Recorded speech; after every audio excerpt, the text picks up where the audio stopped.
David Parker Ray, also known as the Toybox Killer, was an American kidnapper, torturer, rapist, and suspected serial killer. Though no bodies were found, Ray was accused by his accomplices for killing several women, and was suspected by the police to have murdered as many as 60 women from Arizona to New Mexico. Ray soundproofed a semi-trailer which he called his toy box, and equipped it with items used for sexual torture. He would kidnap between 5 to 6 women a year, holding each of them captive for about 3 to 4 months. During this period, he would sexually abuse his victims, sometimes involving his dog or his wife, who participated willingly. He would also often torture them with surgical instruments. Then Ray would drug them up with barbiturates in order to attempt to erase their memories of what happened, before abandoning them on the side of the road. So let's talk a little bit about David Parker Ray's early years. During his childhood, David Parker Ray and his younger sister Peggy lived with their disciplinarian grandfather. He was sporadically visited by his violent alcoholic father, who would supply him with magazines depicting sadomasochistic pornography. Ray's sexual fantasies of raping, torturing, and even murdering women developed in his early teenage years. Around this time, his sister discovers his sadomasochistic drawings, as well as photographic photographs of bondage acts. After completing high school, Ray received an honorable discharge from the United States Army, where his service included work as a general mechanic. Ray was divorced 4 times and had 2 children, including one of his accomplices, daughter Jessie Ray. Ray sexually tortured and presumably killed his victims using whips, chains, pulleys, straps, clamps, leg spreader bars, surgical blades, electric shock machines, and saws. It is thought that he terrorized many women with these tools for many years with the help of his accomplices. David Parker Ray had a mirror mounted on the ceiling above the table in which he strapped his victims. Ray would also put his victims in wooden contraptions that bent them over and immobilized them while his dogs and sometimes his friends raped them. He has been said to have wanted his victims to see everything that they were doing to them. Ray often had an audio tape recording of his voice played for his victims whenever they regained consciousness. Ray posed as an undercover police officer and approached Cynthia Vigil in a parking lot. He told her that she was under arrest for the solicitation of prostitution and handcuffed her. He put her in his trailer. After 3 days of captivity, Vigil managed to escape from the trailer. To escape, she waited until Ray had gone to work and then unlocked her chains. Ray's accomplice and girlfriend, Cindy Hendy, had left the keys on a table nearby before going to another room to speak to someone on the telephone. Police stopped Ray and Hendy, and Ray was taken to jail. After the publicity surrounding the arrest, another victim, Alicia Montano, came forward. She told a similar story and said that she reported the incident to the police, but there had been no follow-up. Ray had a video of another victim, Kelly Garrett, which dated back in 1996. Garrett ultimately was found in Colorado alive, after police identified a tattoo on her ankle.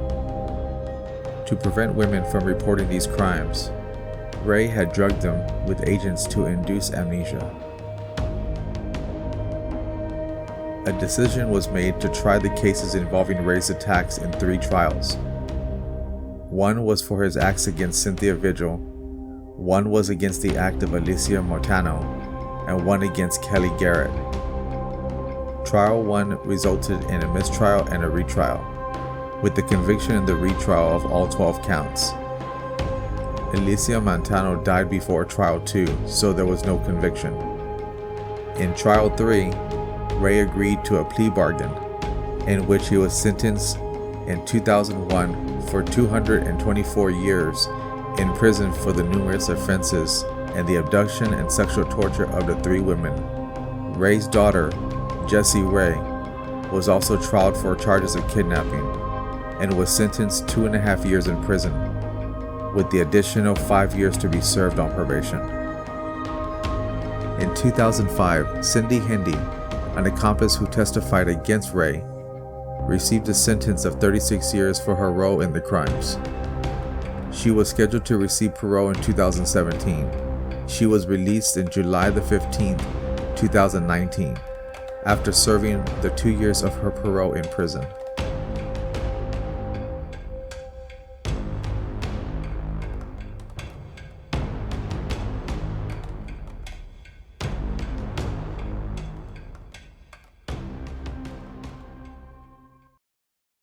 Hello there, bitch.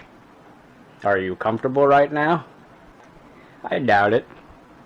Wrists and ankles chained, gagged, probably blindfolded. You are disoriented and scared too, I would imagine. Perfectly normal under the circumstances. For a little while, at least, you need to get your shit together and listen to this tape. It is very relevant to your situation. I'm going to tell you, in detail, why you have been kidnapped, what's going to happen to you, and how long you'll be here.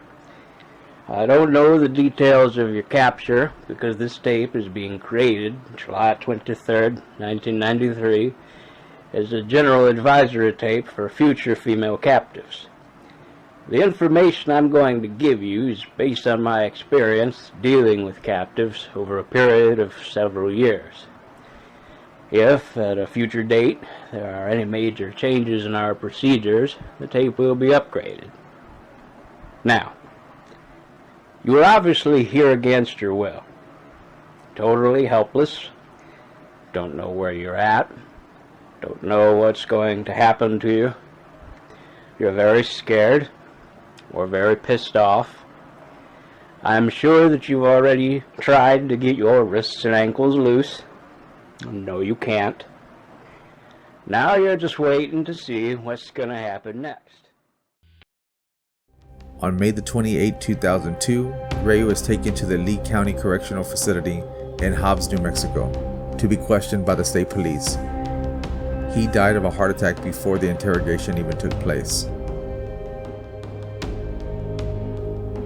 So I don't know about you, but I feel like he shouldn't even gone to jail.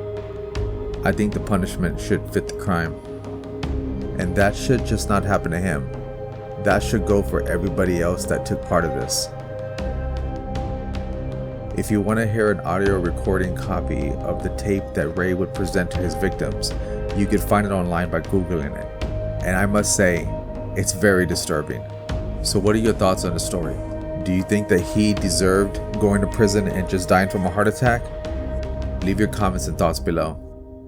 I want to thank you for watching. Don't forget to like and subscribe and hit that bell icon for future posts.